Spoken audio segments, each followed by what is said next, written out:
Tenemos hoy una charla que a mí me entusiasma mucho, mucho sobre la colección de Biblias en ladino y le damos la bienvenida a Uriel Macías. Hola, Uriel.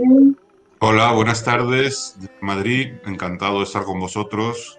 Por fin lo hemos conseguido después de muchos intentos. El presencial nunca se produjo, pero bueno, parece que estos tiempos virtuales y de pandemia por lo menos sirven para unir los dos lados del Atlántico.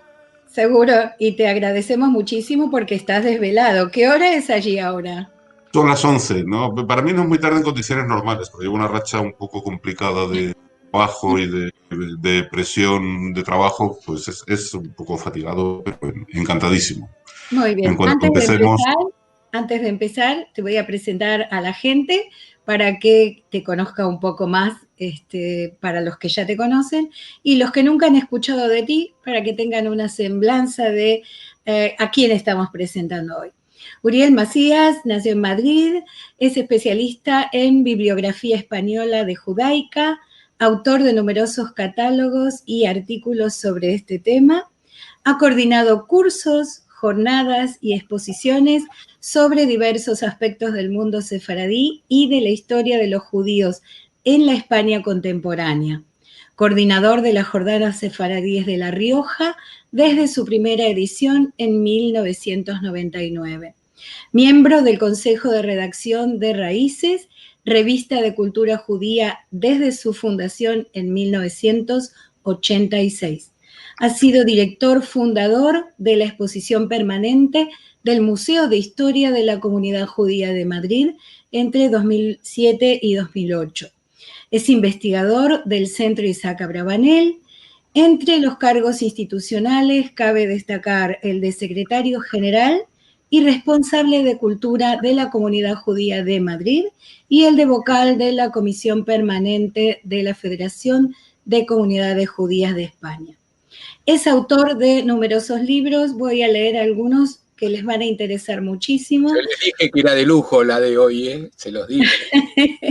Es autor de Bibliografía Española de Judaica, Guía Española de Bibliografía Judaica, La Cocina Judía, Leyes, Costumbres y algunas recetas sefardíes, De Buena Tinta, 150 años de prensa en ladino, el libro de Ruth en lengua española, versión ladinada de Londres, Palabra por palabra, Biblias sefardíes en ladino en una colección madrileña, Contra judíos, libros antijudíos en una España sin judíos, y Sefarad medieval, juderías e historia, entre otros libros y artículos. Es coautor junto a Elena Romero de Los judíos de Europa, un legado de 2000 años, y junto a Jacobo Israel Garzón, de bendicha memoria, la Comunidad Judía de Madrid, textos e imágenes para una historia. Bueno, ahora sí, te dejamos toda la exposición a ti. buenas tardes a todos. Reitero mi agradecimiento a los organizadores, a Lilian y Marcelo por haberme invitado a hablar de un tema que, bueno, del que no suelo hablar. He organizado exposiciones sobre este tema, pero nunca había surgido la ocasión de hablar de ello, de dar una charla sobre ese tema. Antes de entrar en materia, más que nada porque no creo que nos esté oyendo Jacob Israel Garzón, pero como buen judío tetuaní, supongo que si hubiera oído lo que habéis dicho él, se hubiera enfeado. Imagino que cuando leíste Jacob, estabas pensando en nuestro llorado Jacob Hassan, pero el coautor del libro de la Comunidad Judía de Madrid, Jacob Isabel Garzón, también ávido lector, escritor, autor e investigador sobre los judíos de España y de Marruecos, y que es 120 años de vida que tenga y que disfrute con salud y alegría de este Pesaj y de muchos más. Bien, mi intención es hablar, bueno, como siempre que llega el momento de poner el título a una conferencia, pues hay titubeos y hay dudas y siempre uno lo deja para última hora. Quizás si lo hubiera pensado con un poquito más de calma, no es que no me dieran tiempo, sino que yo tardé en contestar, soy el único responsable de que el título de la charla que aparece en el cartel no sea el que más se va a ajustar a lo que voy a hablar, el único responsable de ello soy yo. Si yo ahora tuviera que poner el título, le pondría Las Biblias en ladino de mi biblioteca. Por supuesto voy a hablar en general de las Biblias en ladino y no voy a hablar solamente de las que están en mi biblioteca, pero va a ser un poco el hilo conductor de la charla, de las ilustraciones que iremos viendo, porque al fin y al cabo yo ni soy filólogo ni soy biblista, soy aficionado a la bibliografía y también bibliófilo. Hecho esta pre-introducción, decir que esbozar en una conferencia la importancia y la trascendencia religiosa, social, cultural, lingüística y folclórica de la Biblia en ladino en la vida y en el desarrollo de las comunidades sefardíes es imposible. Para la investigación moderna tienen un valor fundamental en diversas áreas, en particular para los estudios bíblicos, filológicos y bibliográficos. Pero antes de entrar en las Biblias sefardíes o las Biblias en ladino, al menos unas mínimas generalidades sobre la Biblia judía y su uso, porque es importante esta breve introducción. Estoy seguro que todos los oyentes, todos los que seguís este ciclo del Centro Cultural Sefarad, lo sabéis de sobra, pero no está de más un poco recordarlo. La Biblia judía, y más concretamente la Torá, ley o enseñanza, es el nombre hebreo del Pentateuco y es, para el judaísmo, o constituye la ley escrita. Contiene la revelación divina y es, junto a la Mishnah o ley oral, la fuente de la doctrina judía. La Biblia judía consta de 24 libros agrupados en 3 partes. El canon completo, el canon judío de la Biblia, quedó cerrado hacia el siglo I antes de la era común. La Torá, unos siglos antes, se calcula que en el siglo V antes de la era común, los profetas en el siglo IV, y son precisamente Ketubim, los escritos, los que se concluyen ya en la era común hacia el año 100. La Biblia es, para el judaísmo, para los judíos, el principal texto que se estudia en las escuelas rabínicas, donde es constantemente no solo estudiado, sino interpretado y analizado.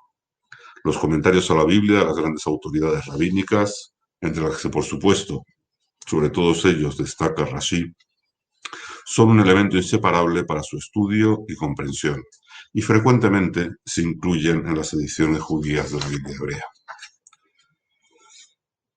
Pero además, o precisamente por este papel central como fuente de enseñanza y de normas y de la ley judía, en el judaísmo la Biblia tiene una función litúrgica esencial. Hay que recordar que la Torá, el Pentateuco, se lee en la sinagoga sección a sección, parasá a parasá, semana tras semana, de forma que en un año se ha concluido la lectura del texto íntegro de la Torá, del Pentateuco. Además, la lectura de la Torá se hace los lunes y los jueves en la sinagoga. Los sábados es cuando se lee la sección completa, la perashá completa, y los lunes y los jueves se leen una pequeña parte. También en el sábado y los días festivos y los días de ayuno, además de la lectura del Pentateuco, se lee la Haftará, que es un texto del libro de los profetas, generalmente con alguna relación temática, o si no temática directa, al menos simbólica, con el tema de la perashá que se ha leído ese sábado o en esa festividad. La liturgia judía, además de esta parte de la liturgia destinadas exclusivamente a la lectura de la Torá o de las Haftarot, incluye todos los oracionales, el de diario, Yom Kippur, festividades, ayunos, incluye multitud de salmos, versículos del Pentateuco y de otras partes de la Biblia que forman parte integral de los rezos en la sinagoga y en el hogar. En la festividad de Purim, por ejemplo, es preceptiva la lectura en la sinagoga del libro de Esther. También es tradicional meldar el cantar de los cantares, ya sea en Pesaj o en los sábados que median entre Pesaj y Shavuot. El libro de Ruth en Shavuot, Lamentaciones en Tisha B'Av, salmos en diversas circunstancias.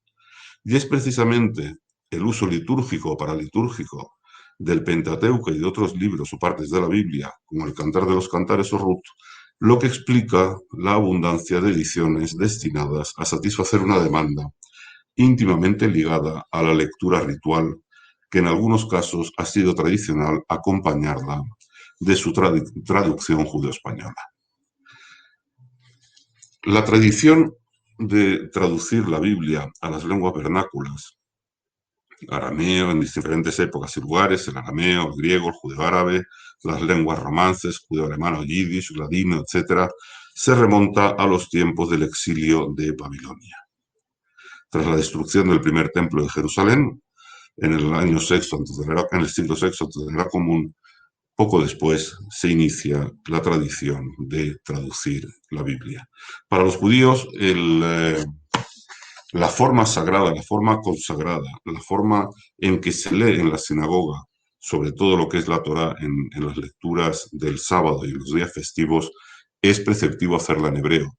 Pero simultáneamente, para su estudio, siempre se ha considerado que lo más importante era que fuera comprensible para los que querían acercarse a ella, tanto los chicos, los jóvenes, los que se están preparando para ser bar mitzvah, o para quienes querían avanzar en los estudios. Lo fundamental era poder entender el texto bíblico, algo que ha sido casi exactamente lo contrario de lo que ha hecho la Iglesia Católica durante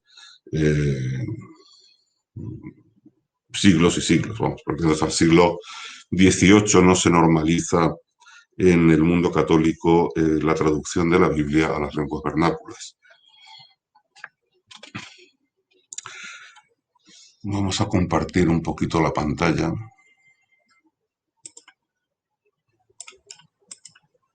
Bien. Bueno, un poco adelantando, que debería haberlo hecho antes, pero no quería interrumpir tantas veces con el PowerPoint de mi intervención. Los puntos en que en principio vamos a tratar en esta presentación es lo que estamos viendo ahora, que es la Biblia judía en general y la tradición de traducir la Biblia. Luego veremos las Biblias en judeo-español o ladino, tanto las que están en caracteres hebreos, es decir, aljamiadas, las que están en caracteres latinos, aquellas Biblias hebreas que llevan glosas en judeo-español, y haremos alguna mención, si da tiempo, si no, no es tan relevante, la presencia en oracionales en libros litúrgicos de libros de la Biblia traducidos. Luego hablaremos un poco de mi colección de Biblias, comentaremos algunas piezas y cómo se fue formando. Y por último, también si da tiempo, porque no es esencial para el contenido general, me referiré a las veces que esta colección de Biblias ha sido expuesta total o parcialmente en diferentes lugares de España y la repercusión que tuvo también en los medios de comunicación, que a veces es muy interesante. Cuando los que nos interesamos en cualquier aspecto de la cultura sefardí o del judeo español, sean temas o lo que sea, temas históricos, temas culturales, trascender el grupo del público habitual creo que es una de las situaciones que producen más satisfacción, porque de alguna manera el público fiel, el público que ya sabemos que está interesado, los que estamos ya permanentemente interesados por el mundo sefardí, es estupendo cuando a través de los medios de comunicación generales se dan a conocer aspectos de la cultura, de la tradición, de la herencia sefardí. Bien, antes hablaba de cuándo se fue cerrando el canon judío, pero me da la impresión de que con estas... Vamos a ver. Supongo que no se verá muy bien el canon judío. El canon judío de la Biblia. Una de las cosas curiosas del canon judío de la Biblia es que hay una serie de libros que son de tradición judía y de temática judía, como son el libro de Tobías, el libro de Judith, el libro de Judith, o los libros de los Macabeos, que forman parte del canon del Antiguo Testamento de algunas iglesias cristianas, pero nunca han sido parte del canon judío de la Biblia. El libro de los Macabeos, todo el mundo puede dar por supuesto, si no tiene un cierto conocimiento de lo que es la Biblia judía, de la Biblia hebrea, podría pensar que es parte del canon, no lo es, como decía antes, ni el libro de Tobías, ni el libro de Judith. Bien, estamos hablando de la tradición judía de traducir la Biblia y desde muy antiguo se estableció una técnica de traducción, una especie de técnica de traducción que consiste en traducir el texto hebreo palabra por palabra, siguiendo de un modo servil la sintaxis hebrea y otros rasgos de la lengua bíblica. Hasta tiempos recientes, lo habitual, aunque con excepciones, ha sido escribir esas traducciones en caracteres hebreos.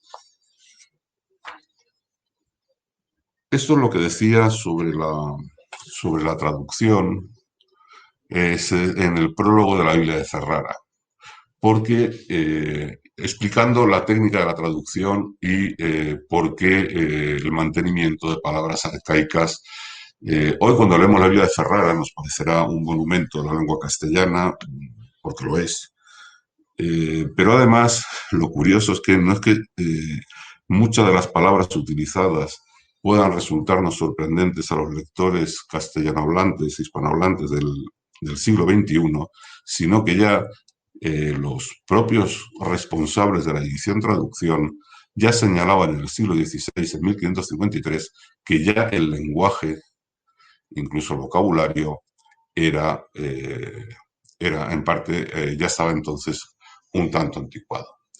Y aunque a algunos parezca el lenguaje de ella bárbaro y extraño y muy diferente del polido que en nuestros tiempos se usa, no se pudo hacer otro, porque queriendo seguir verbo a verbo, es decir, palabra por palabra, y no declarar un vocablo por dos, lo que es muy dificultoso, ni anteponer ni posponer uno a otro.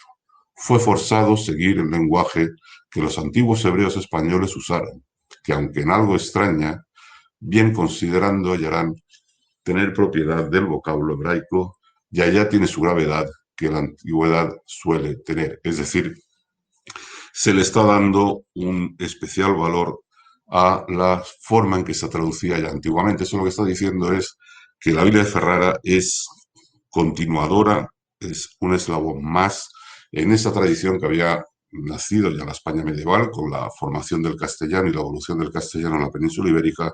Los judíos ya habían traducido la Biblia, se conservan algunos manuscritos incuestionablemente judíos de la Biblia vertida al castellano en la Edad Media, y hay que suponer que la Biblia de Ferrara, bueno, hay que suponer, no, lo dicen los propios responsables de la edición en el prólogo, utilizaron manuscritos que habían salido de la península ibérica.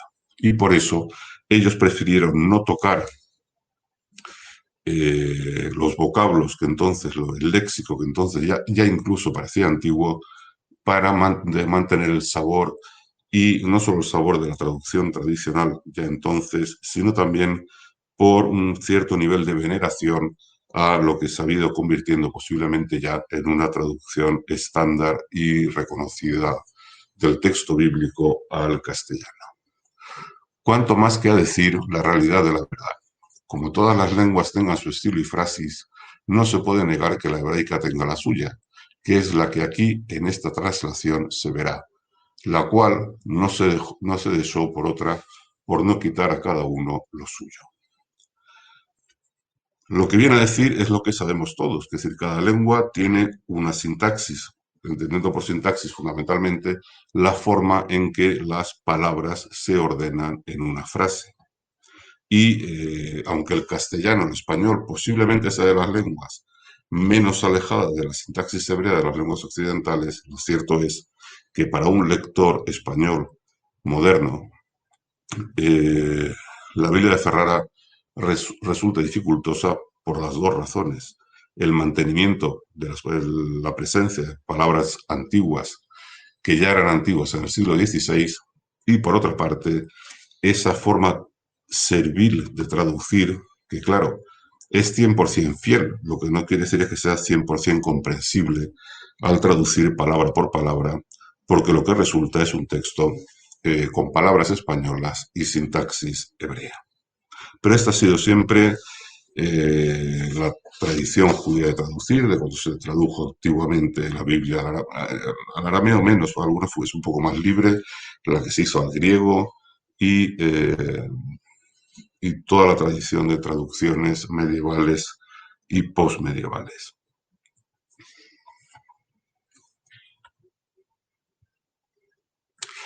Y por supuesto el debate si era conveniente traducir o no texto bíblico se lo preguntaron los judíos en todas las épocas y no podía ser menos entre los sefardíes que se planteaban o que utilizaban las traducciones de la Biblia al español o al judeo español. Y eso es lo que dice, lo que se dice en el Jesús Xelomó, es un glosario bíblico sobre el que luego volveremos.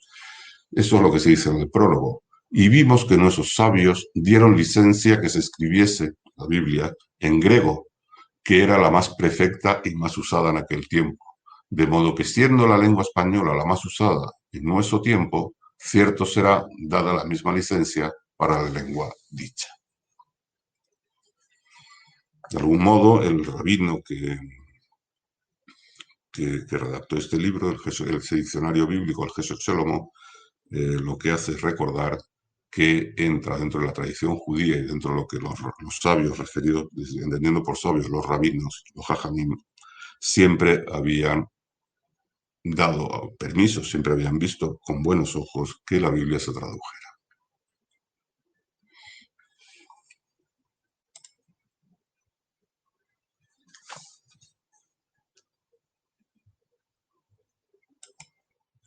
Ya lo estoy compartiendo, ¿verdad? Exacto. No, ¿verdad? Vale. Las Biblias en judeo-español. Las Biblias judías en ladino, como ya dije hace un momento, derivan de las traducciones bíblicas romanceadas hispano-judías medievales, las cuales entroncan a su vez con las antiguas versiones judías en latín, griego y arameo. Y, como ya lo señalé al hablar de la Biblia de Ferrara, esas primeras traducciones sefardíes de la Biblia se hicieron a partir de versiones manuscritas de las Biblias medievales españolas.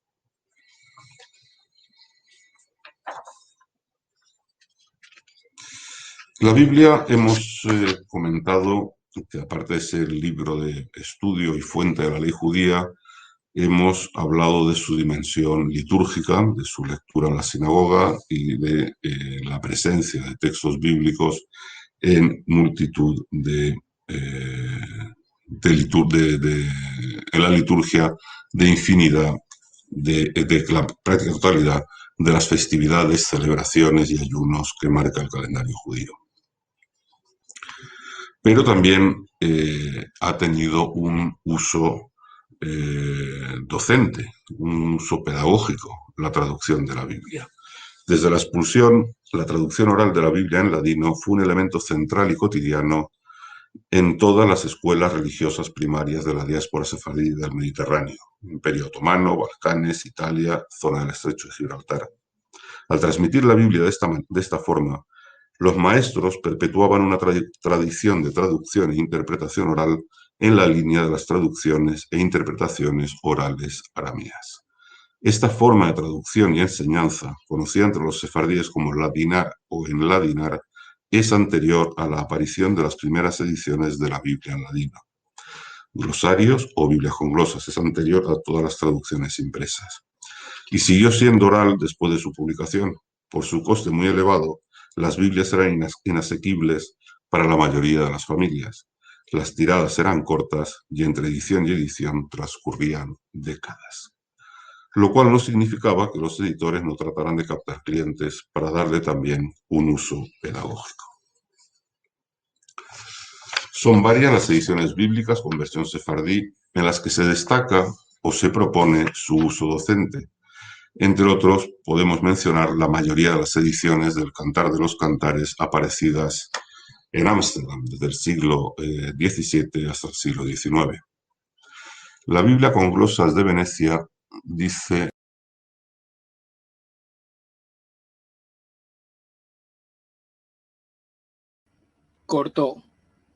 Se le cortó la transmisión. Bueno, supongo que entrará en algún momento.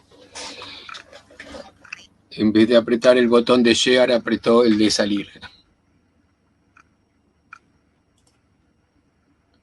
Les quiero decir, mientras tanto, que Uriel me decía que a él le gusta que lo interrumpan con preguntas, así que si alguno quiere hacer una pregunta, no la vamos a dejar para el final, sino que se la vamos a pasar en el momento. Bueno, aquí está nuevamente nuestro invitado. Cuando me perdí, creo que fue en el intento de poner un texto referido al uso docente, al uso pedagógico de las traducciones de la Biblia. Bien, a ver si ahora lo hago bien.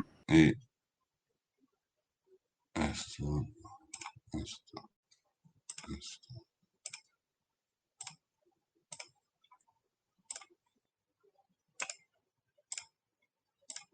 Bien. Esto es lo que se decía, el primer texto está tomado de una Biblia en hebreo con glosas, con comentarios en ladino, publicada en Venecia en 1730. La interpretación, o sea, con la interpretación de cada palabra difícil en la lengua de Sefarad para hacer entender a los alumnos que van a la casa de estudio. Está justificando la edición. Porque estas Biblias con glosas, que veremos algún ejemplo luego, eran Biblias completamente, era exclusivamente el texto hebreo, pero en los márgenes iban traducidas, ya sea en versiones aljamiadas o en versiones en letras latinas, iban traducidas las palabras que los editores consideraban dificultosas. Para alguien que tenía un cierto conocimiento de hebreo, las palabras más atípicas, más raras, más infrecuentes de la Biblia, o palabras de significado dudoso, las traducían al margen, señalaban la palabra en el texto original hebreo con un circulito o un asterisco, y en el margen estaba traducida la palabra, traducida, no explicada. Y entonces, con la interpretación, que decir, con la traducción, lo que quiere decir este texto del prólogo, con la interpretación de cada palabra difícil en la lengua sefarad, para hacer entender a los alumnos que van a la casa de estudio. Es decir, esta edición ayudará a los alumnos que van a estudiar. Esto lo que nos está diciendo es que los alumnos estudiaban la traducción de la Biblia. Los alumnos, los chicos que iban a la escuela judía en el siglo XVIII en Italia, aprendían a traducir la Biblia, a ladinar la Biblia, a enladinar la Biblia. Y lo mismo en un libro de Ruth, una edición del libro de Ruth traducida, publicada en otra vez.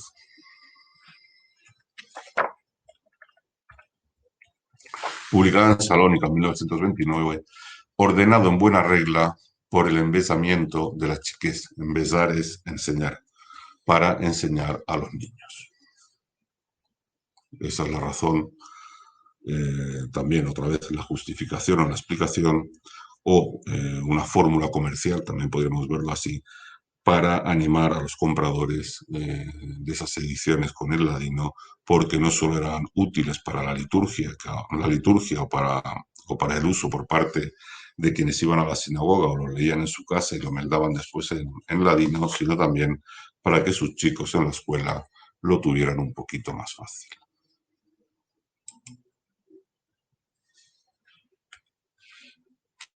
Luego, también, otra dimensión de la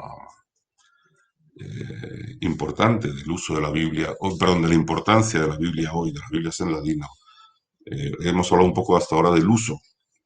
Texto sagrado, fuente de la ley judía, fuente de las creencias judías, uso litúrgico, uso pedagógico, pero también hoy le podríamos añadir una dimensión de interés filológico.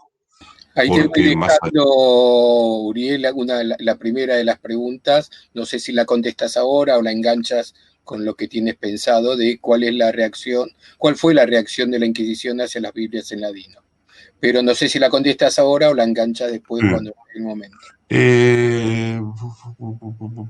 Pues casi la voy a comentar dentro de muy poquito, me parece. Un segundito.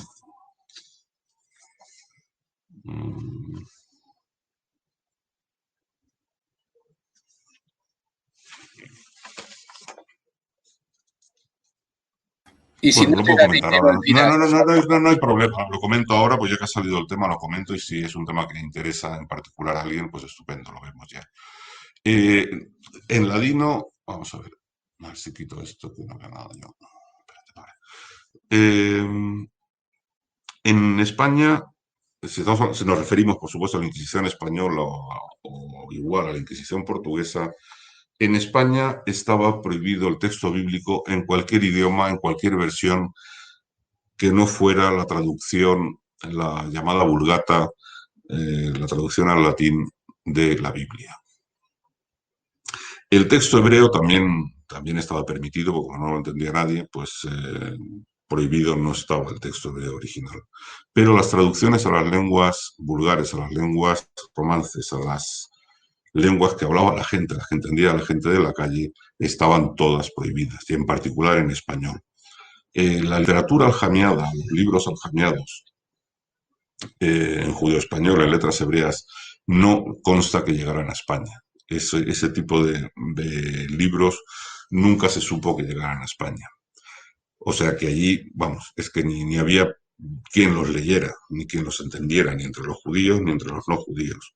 Con lo cual, esa parte de las Biblias sefardíes, que son las que están escritas en caracteres hebreos, esas yo creo que nadie se planteaba ni meterlas en España, ni las traía a España. En cuanto a la de Ferrara y a sus sucesoras publicadas en Ámsterdam o en algunos sitios de Italia, es decir, aquellas traducciones que comúnmente los judíos llamaban Biblia en lengua española, como la propia de Ferrara, esas que eran traducciones judías de la Biblia y en letras latinas, estaban completa y taxativamente prohibidas en España. Estaban prohibidas por la Inquisición, pero lo curioso es que sabemos a ciencia cierta que esas Biblias entraban en España. Y no necesariamente para uso de los judíos o de los conversos. Bueno, de los judíos obviamente no, perdón, para uso de los conversos.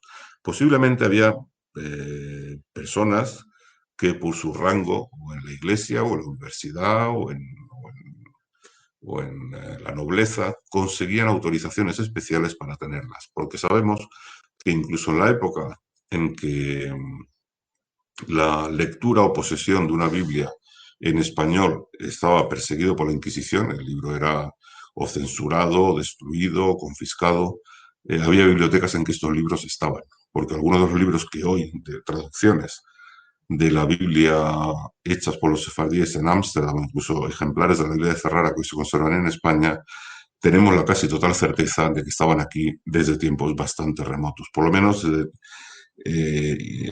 entraron en tiempos en los cuales no debería haber habido Biblias en español en España. Creo que con eso más o menos contesto a la pregunta. Bien, y ahora ya vamos a entrar a dividir todo lo que yo, al menos lo que yo entiendo por Biblias en ladino, por Biblias en judeo, Biblias latinadas. Hay dos grandes familias.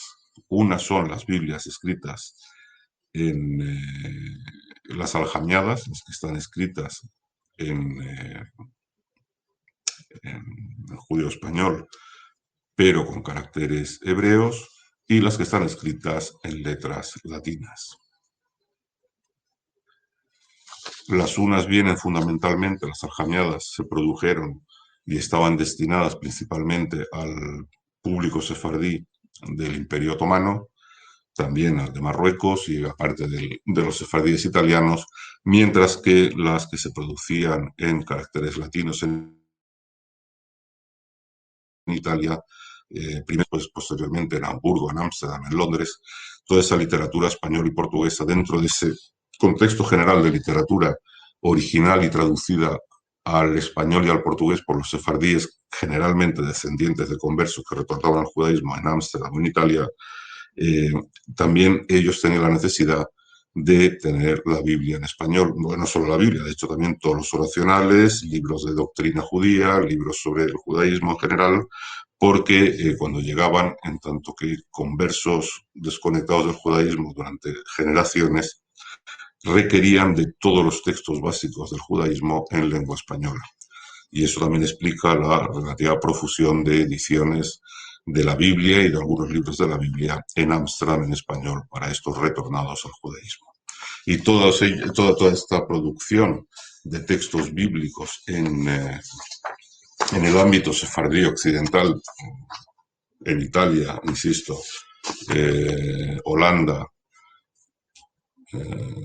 Inglaterra, Hamburgo y posteriormente también el Nuevo Mundo, toda esa producción de Biblias latinadas se hace en letras latinas.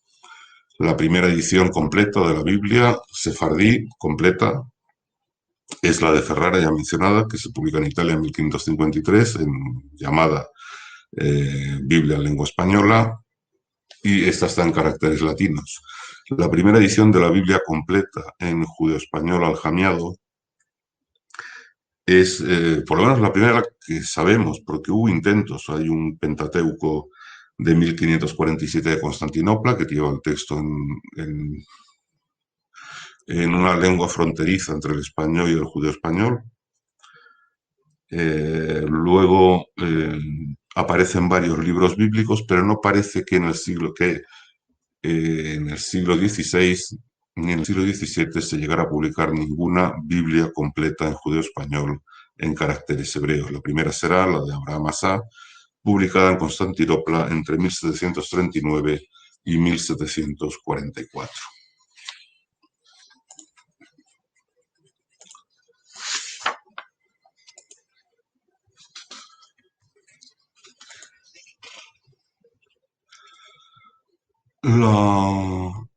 Los libros, las ediciones completas de la Biblia en judeo-español en caracteres hebreos, acabo de mencionar la primera edición de la traducción de Abraham Asá de 1739, aparecida entre 1739 y 1744.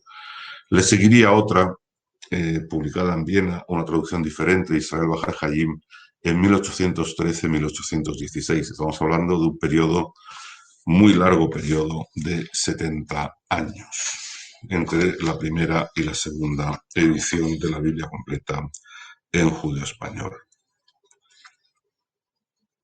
Luego ya las siguientes Biblias judeo-españolas completas van a venir de la mano de los misioneros protestantes. No serán ni los traductores ni los editores serán judíos. Eso es un fenómeno muy interesante, muy estudiado, muy conocido. No estoy contando nada que no se sepa desde hace muchísimo tiempo, pero desde mediados del siglo XIX las ediciones completas de la Biblia al judeo español o al español aljamiado fueron realizadas y publicadas por misioneros protestantes en el Imperio Otomano. Los libros bíblicos, y esto es paralelo tanto a los que aparecieron aljamiados como a los que se publicaron en letras latinas en Italia o en Ámsterdam o en Londres o en Hamburgo incluso, un elemento común es que aparte de las escasas o relativamente escasas o el número relativamente escaso de ediciones de la Biblia completa, hay también ediciones del Pentateuco, de la Torá, sola como único libro de una edición. Eso fue bastante frecuente en Ámsterdam, en caracteres latinos en lengua española, pero con traducción judía latinada. Hubo un buen número de ediciones del Pentateuco, mientras que en el mundo sefardí de Oriente prácticamente no hubo ninguna. Y cuando se empiezan a producir más Pentateucos en judeo-español o en lengua española aljamiada es cuando llegan los misioneros protestantes. Aparte de la Torá, el libro que ha gozado de más traducciones en el ámbito sefardí, tanto de los sefardíes del Mediterráneo Oriental como de los sefardíes de Occidente, ha sido el Cantar de los Cantares. Hay un gran número de ediciones, tanto aljamiadas como en letras latinas, desde el siglo XVI hasta prácticamente el Holocausto. Yo creo que posteriores, solo del Cantar de los Cantares, no hay casi ninguna edición. También de los Salmos hay numerosas ediciones en hebreo o bien en judeo-español o bilingües hebreo-judeo-español. Del libro de Ruth también algunas traducciones, del libro de Esther. Es decir, vienen a coincidir esos libros que se publicaban, esos libros bíblicos de los que hay ediciones independientes, con mayor frecuencia, de los que hay más ediciones, son precisamente los libros que tienen también un uso litúrgico, como ya habíamos señalado al principio. Cantar de los Cantares, que es tradicional leerlo no solo en hebreo, sino también en judeo-español, era tradicional leerlo en hebreo y ladinarlo en las sinagogas, ya fuera en Pesaj o en los sábados que median entre Pesaj y Shavuot, el libro de Ruth. Yo creo que una de las pocas sinagogas del mundo en las que todavía se sigue leyendo, o hasta hace muy poquitos años, los ultimísimos años yo no he ido, pero hasta desde luego hace muy poco, y yo confío en que se siga haciendo, en que se sigue leyendo el libro de Ruth ladinado en Shavuot, es en la sinagoga principal de Madrid, en la sinagoga de la calle Balmes, en Bet Jacob. Se ha mantenido la costumbre de leer el libro de Ruth, y además, como se hace también con el Cantar de los Cantares, con el Shir HaShirim, cuando se lee en la sinagoga y cuando era tradicional leerlo en los dos idiomas, en hebreo y en judeo-español, se hacía versículo a versículo. No es que se leyera el libro completo en un idioma y luego se tradujera al otro, sino que se leía el primer versículo del libro en hebreo y justo a continuación se leía su versión ladinada. Y yo he conocido personas mayores, algunas de mi propia familia, que con 80 años y más, hasta los 80 años y más, el libro de Ruth, por ejemplo, cuando se leía en judeo-español en Shavuot, en la sinagoga, ellos no tenían un libro bilingüe, ellos no tenían un libro con la traducción en judeo-español, tenían el libro solo en hebreo, leían el versículo en hebreo y la siguiente lectura volvían a pasar sus ojos por el texto en hebreo y simultáneamente iban traduciendo al judeo-español, porque así lo habían aprendido de pequeños cuando iban a meldar a la esnoga o a la escuela. Bien.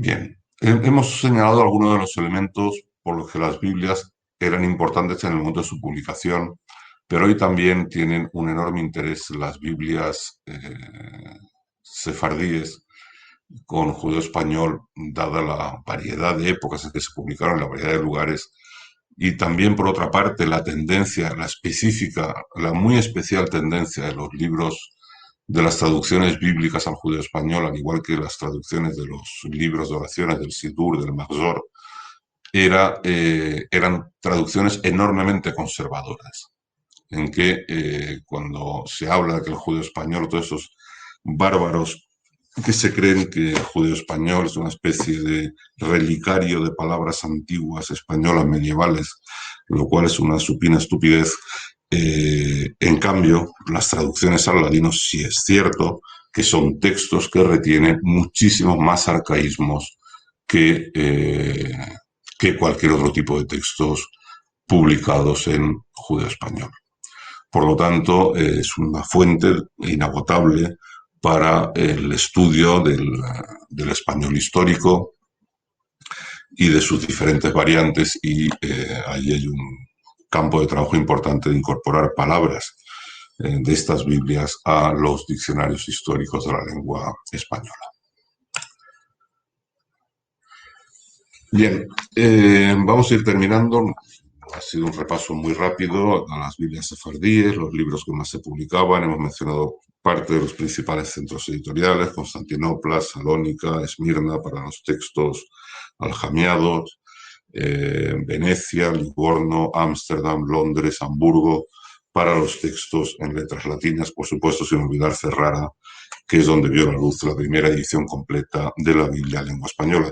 Y cuando decimos primera edición completa de la Biblia española, referido a Ferrara, que no lo señalé antes, no solo se trata de la primera traducción sefardí, es decir, judía, de la Biblia al español, sino que es la primera edición impresa de la Biblia en español en general. la primera Biblia cristiana en español, data de 1569. Por lo tanto, la primera traducción al español de la Biblia es la traducción judía, la traducción sefardí, publicada en Ferrara en 1553. Bien. Y ahora,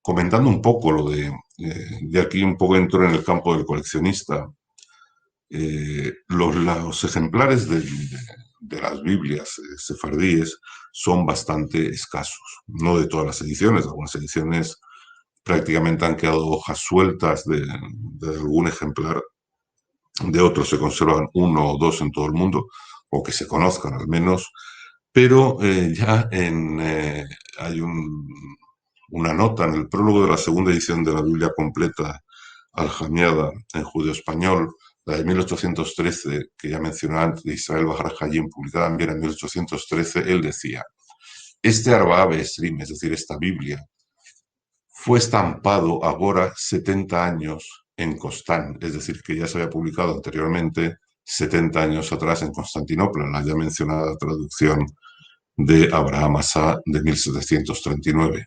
Y de entonces aquí no fueron más pensados sobre ellos, es decir, no se volvió a hacer. Ellos fueron pocos, y estos pocos, referido a los ejemplares de la primera edición, y estos pocos, ¿cuáles fueron ya rasgados, es decir, dañados, por roto el papel? ¿Cuáles robados, cuáles perdidos, cuáles esparcidos y cuáles quemados de fuegos terribles, que ansí, que al día de hoy no se topan de ellos del en todo? Es decir, está diciendo que en 1813 ya era muy difícil encontrar ejemplares de la primera edición de la Biblia de Abraham Asa, de la Biblia aljamiada. Y cuando ya se topará en algún Helek, es decir, alguno de los tomos que la componían, alguna parte de ellos o por entero, no lo da de su mano ni por ninguna plata, siendo lo tiene guardado como una joya. Esto, lo de la plata, esto parece una traducción argentina, pero evidentemente se refiere igual que en el castellano de Argentina, que en el español de Argentina se refiere al dinero. Es decir, los pocos que en 1813, según el editor, tenían ejemplares de la primera edición, no los vendían porque lo consideraban una joya.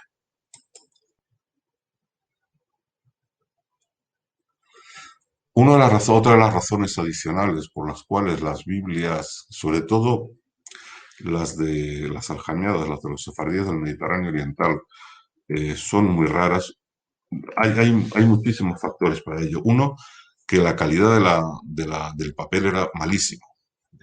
Casi todas las ediciones están impresas, por lo menos las ediciones judías, las de los protestantes tenían mejor papel, pero las ediciones judías tenían un papel pésimo, tanto de las ediciones completas como de las ediciones de libros sueltos. Otra, que los dos principales ciudades sefardíes desde el punto de vista demográfico, Salónica y Constantinopla, eran ciudades, en particular Constantinopla, en la que los incendios eran un fenómeno harto frecuente, con lo cual los libros son precisamente siempre y sistemáticamente una de las principales víctimas de los fuegos. Bueno, aquí traigo algunas reproducciones de portadas y páginas interiores de algunas ediciones significativas de la Biblia o de libros bíblicos. Esta es la ya mencionada primera edición en hebreo y ladino, publicada en Constantinopla en 1739, la portada del primer tomo y una página también del primer tomo. La singularidad de esta edición, que luego ya las posteriores ediciones de la Biblia en judeo-español se hicieron en letra rashi, por supuesto sin vocalizar, esta primera apareció el primer tomo en letras cuadradas y vocalizado. Aquí está el pregunta si puedes leer un poco. Uy, tendría que tener un texto con más resolución. Lo sé, es que no me he hecho una copia impresa de los textos. Un segundito, vamos a ver. No.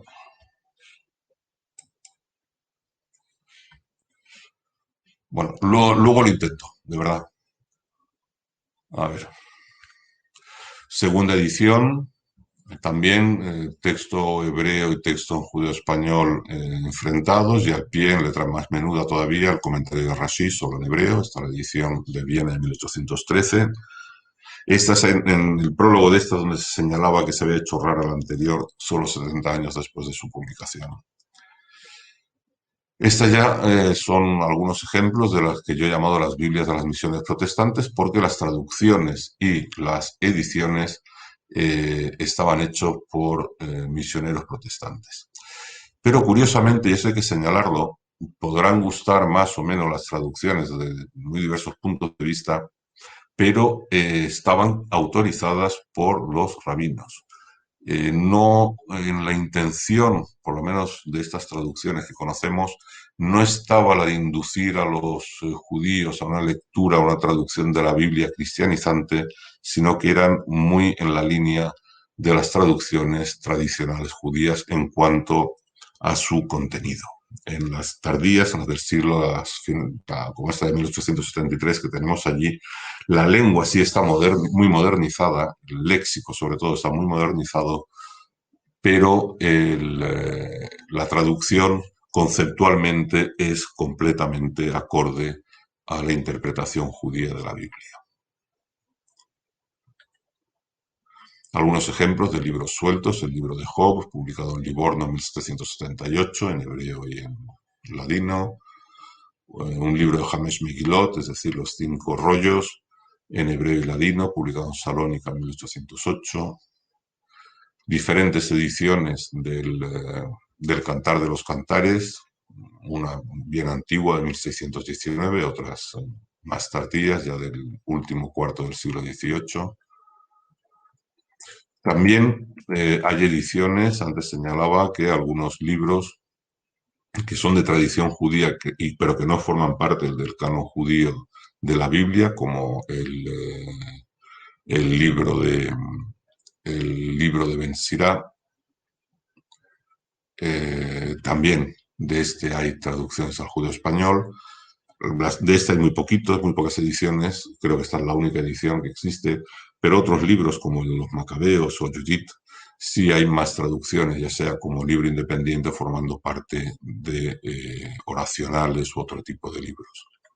Pero también, dado que los misioneros protestantes estaban muy activos en la publicación de Biblias en judeo español, también publicaron diversas ediciones del Nuevo Testamento, tanto completas como de libros sueltos de los Evangelios.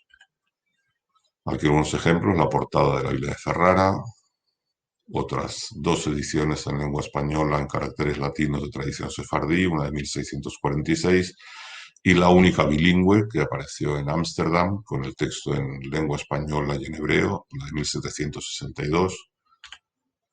Algunas ediciones de libros sueltos de la Biblia, el libro de Job, el libro de Ruth, una de las muchas ediciones del Cantar de los Cantares, publicada en Ámsterdam.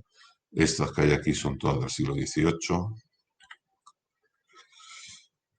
Y como curiosidad, en España se publica por primera vez la Biblia en español en 1790. Se imprime. La primera edición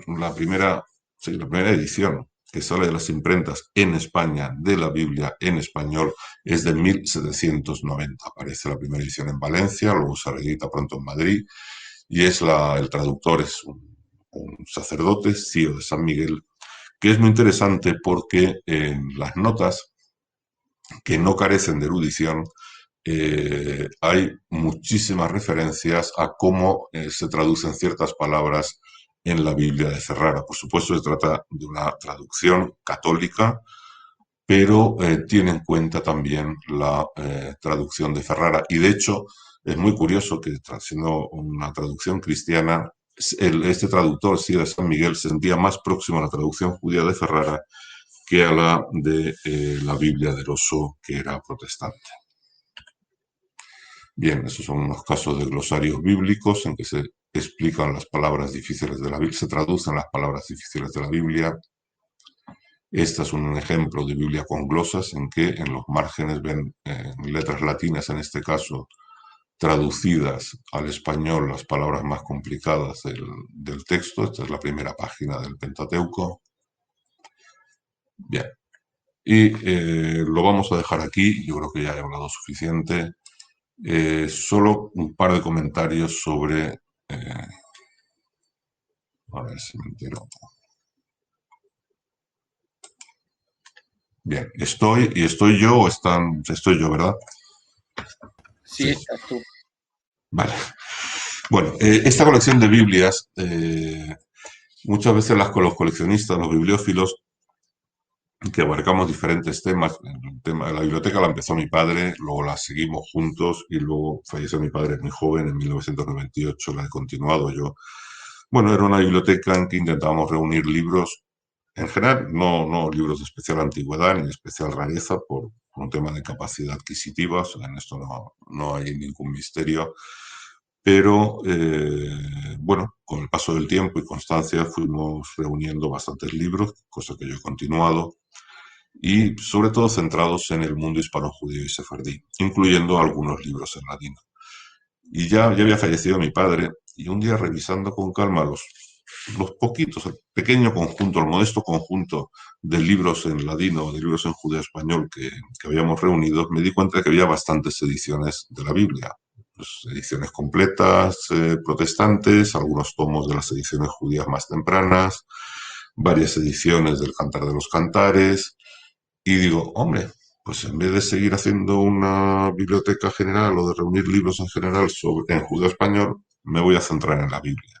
Y esto es un poco el origen de la colección. Todas las ilustraciones que hemos visto aquí, excepto la portada de la Biblia de Ferrara, todo lo demás que hemos visto, interiores y portadas, están tomados de ejemplares de la biblioteca, de mi biblioteca.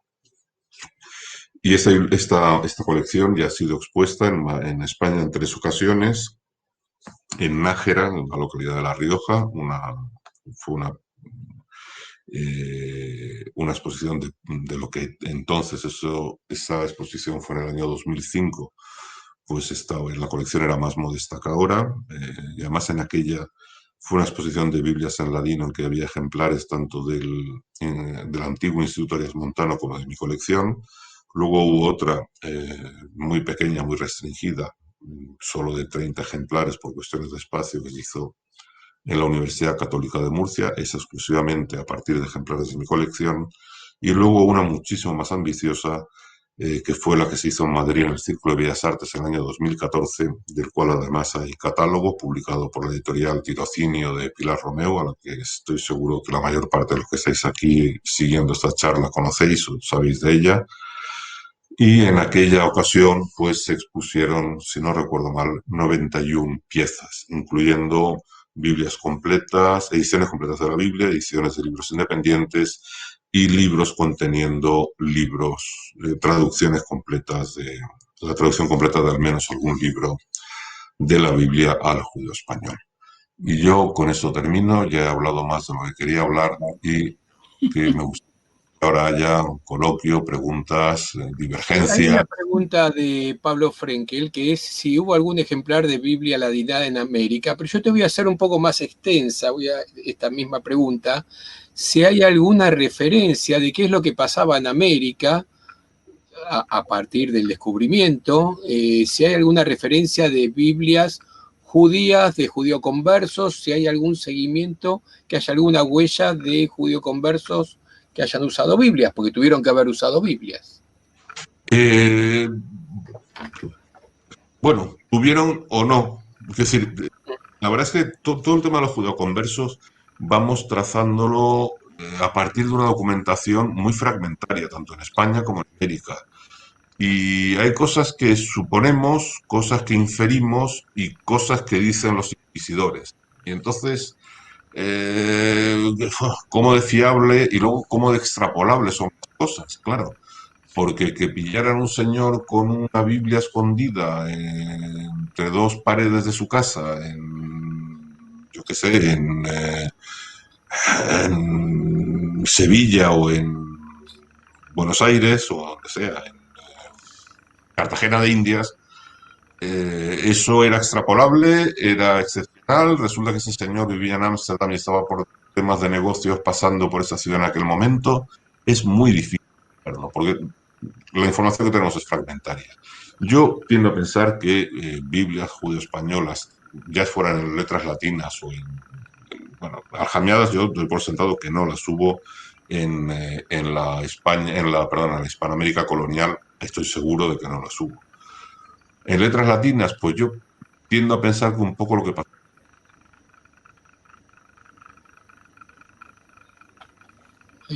Hemos perdido el sonido, ¿no? Sí. No te estamos escuchando ahora. Ah, vaya. ¿Y ahora? Ahí volviste. Bueno, digo que tengo mis más serias dudas de que los conversos en América o en España tuvieran ejemplares de la Biblia como cosa común. ¿Y tienes algún ejemplar aquí en estos momentos? Bueno, de aljamiado no tengo ni idea. La verdad es que yo no me conozco las colecciones de libros aljamiados, de libros en judeo-español, sea Biblias o no Biblias, que hay en Hispanoamérica, ni en ningún otro lugar.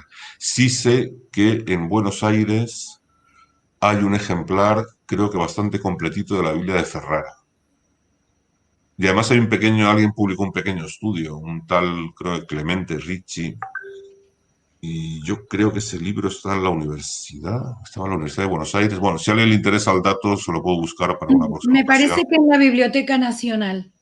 Puede ser Biblioteca Nacional. Yo sí se lo sé, porque en algún sitio tengo publicado algo sobre ese ejemplar, pero sí, hay un ejemplar en Argentina de cosas especialmente significativas. Es un ejemplar de la Biblia de Ferrara que seguro que existe en alguna de las grandes bibliotecas públicas. Yo tengo una pregunta con respecto a la exposición de Biblias que nombraste. Y es, ¿estás pensando en algún momento en hacer una exposición virtual sobre las Biblias o tal vez una exposición que no implique mostrar realmente los ejemplares?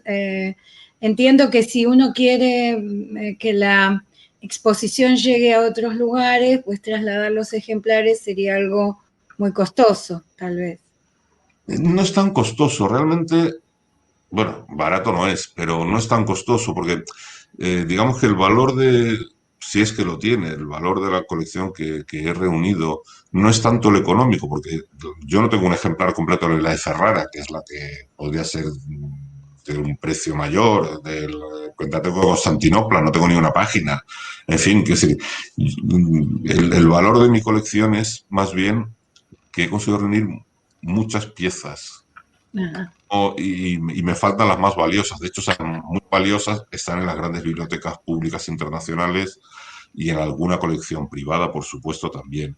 Entonces, desplazar una colección de libros que no son especialmente caros, los seguros tampoco son especialmente gravosos, pero claro, eso hay que embalarlo adecuadamente. Y al final, lo más difícil, aunque parezca mentira, acaba siendo encontrar una sala adecuada. No, y el trámite de importación.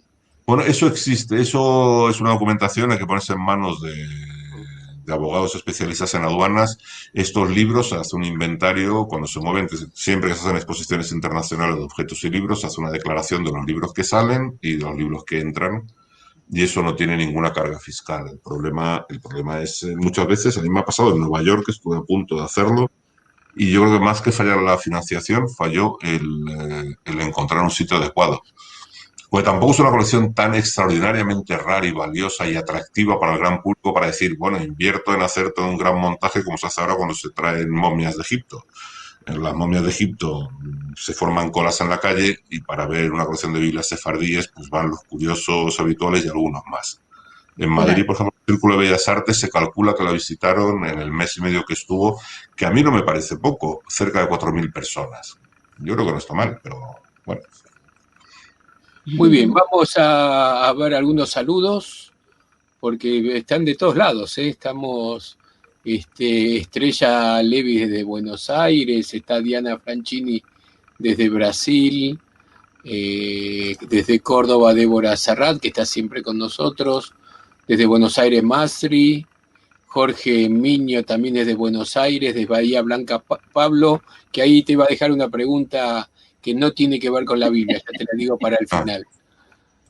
Desde Veracruz, México, Jaime Levi, desde Tucumán, cuando están las charlas de los jueves, Tucumán se paraliza, al menos la comunidad judía. Bergus, Nelson también, que siempre está con nosotros, Shalom para todos vosotros, Javerín Bejaverot, semanada buena para todos, vosotros, Pesas, Kasher, Besameach, son mis deseos para vosotros todos. Muy bien, hablando muy bien ladino. Lili, ¿querés seguir? Sí, William Delgado nos manda saludos desde California, en Los Ángeles. Muchas gracias, tanto conocimiento es una fiesta. Judith de Melo desde Denver, Colorado. Hola a todos desde Porto Alegre, Brasil, nos dice Rodrigo Morales. Débora Serrat dice, muchas gracias, Uriel, muy interesante y claro. Hag Sameach, Hag Pesach Sameach para todos, y nos agradece por la charla. Una historia fascinante y muy bien presentada, dice Bernard Miller. Muchas gracias, Uriel, y Hag Sameach a todos desde Londres. Así que también es otro desvelado. Antes de la pregunta de Pablo... Un segundo, perdón. No he contestado a dos cosas que habéis dicho. Una no la terminé de contestar respecto a las Biblias. Claro, he dicho bien cuando decía en la América colonial española, porque precisamente en los dominios británicos y holandeses, sobre todo del Caribe, pero también los enclaves en el norte de Brasil y luego en Estados Unidos, allí sí sabemos positivamente en las Biblias de Ámsterdam. No solo eso, sino la que mostré antes bilingüe, si no recuerdo mal, esa que era 2 columnas, hebreo, ladino, la única que hay bilingüe, publicada en Ámsterdam, esa creo que fue financiada por no sé si fue financiada, sí, yo creo que fue el financiero, o al menos el inductor de esa edición fue precisamente un judío de Curazao. Ajá. O sea que sí, estas Biblias, por supuesto, las de Ámsterdam, de las ediciones de Londres en español, todo eso sí llegaba al Nuevo Mundo, pero por supuesto a los enclaves holandeses y británicos. Claro. Y sobre la exposición virtual, la verdad es que no lo he pensado. Supongo como todos, tengo muchas cosas que quiero hacer y no tengo tiempo para hacerlas. Y no sé, también hace tiempo que quiero tener un blog de bibliografía judía o de comentarios de libros raros y no lo he hecho. En fin, proyectos, ideas muchas, pero al final el día a día come el tiempo.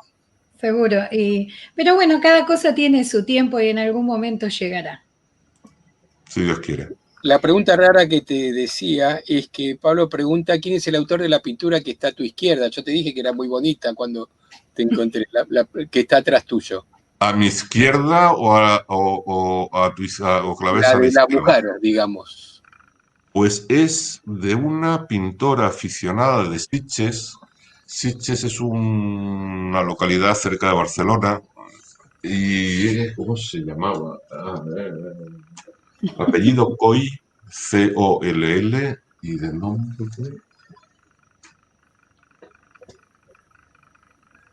No me acuerdo, la conocí personalmente, vamos, se lo compré en su propio taller, pero no recuerdo el nombre. Tenía un diminutivo, no lo recuerdo bien. Pero no es ni una pintora consagrada ni nada que se le parezca. Lo que pasa es que tenía mucho color y mucha gracia el cuadro y por eso está aquí ahora. Pregunta May Morán, ¿en qué lugares has encontrado los ejemplares? Ay, esas ya son las preguntas que me divierten. Yo un día, y esto sí estoy dispuesto, no es que esté dispuesto a cualquier cosa que propongáis, pero una que sí me apetecería, y a lo mejor el público que tenéis sí es le puede resultar interesante. Al final de lo que quería haberme un poco más de tiempo, que es hablar de la colección y cómo se forma la colección, creo que el tema de la bibliofilia, como todos los coleccionismos, es una patología como otra cualquiera.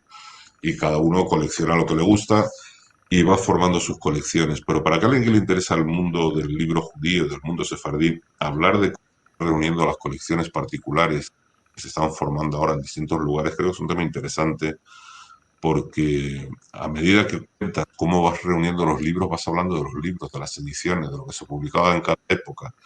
Y me parece que puede ser un tema bonito. Si algún día os apetece, pensamos en hacer alguna charla o incluso algún coloquio. Charla, pues a lo mejor algún coloquio. Claro que sí. ¿Cómo se reúne una biblioteca? Eso iba a decir, que May Morán nos escribe desde Alemania. Y la pregunta era, los libros, bueno, Los libros, pues muchos, bueno, de toda la colección, de lo que hoy forma mi colección de Biblias en ladino, solo uno es patrimonio familiar. Era un libro, el libro de Esther, una edición del libro de Esther de Viena de finales del siglo XIX. Es el único que era de mi familia, era del abuelo materno de mi padre.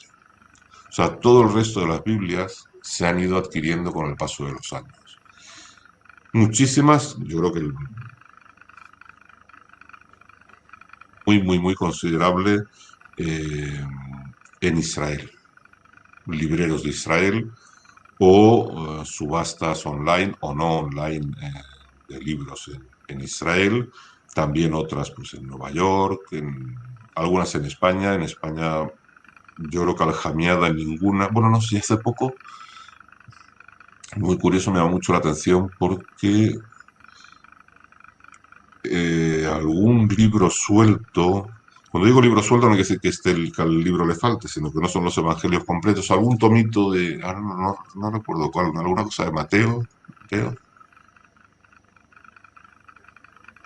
Lo encontré en un librero español, y es aljamiado, que es raro. En el rastro, perdón, la primera ejemplar que tuve de una edición del Nuevo Testamento la encontró mi padre en el rastro. El rastro es el mercadillo de segunda mano de Madrid. Sí. Alguna de Ámsterdam, de las ediciones de Ámsterdam, las hemos adquirido en España. Pero vamos, en general, de luego lo que son libros aljamiados.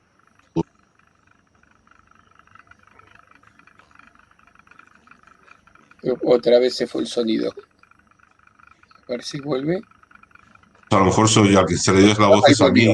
A lo mejor no es el sistema, sino que soy yo. Bueno. Diana pregunta si hoy se publican Biblias en ladino. Entiendo que no, ¿no? No, facsímiles, bueno, se hacen cosas. Bueno, yo he hecho alguna cosa. Yo hice un facsímil de la Biblia de Ferrara en el año 92, en 1992. Se encuentra en internet, la Biblia de Ferrara. Sí, hay varios ejemplares. Se encuentra en internet perfectamente, yo la tengo por ahí. Sí. Varios. Luego, cuando mi padre, mi hermano y yo hicimos en su memoria un facsímil de una de las ediciones de Ámsterdam del Cantar de los Cantares, y hace poco hice una tirada para los amigos del libro de Ruth, de la traducción del libro de Ruth que se publicó en Londres en 1731. Pero que yo sepa, están los estudios, hacen ediciones, digamos, para lectores como lengua viva, para lectores eruditos, para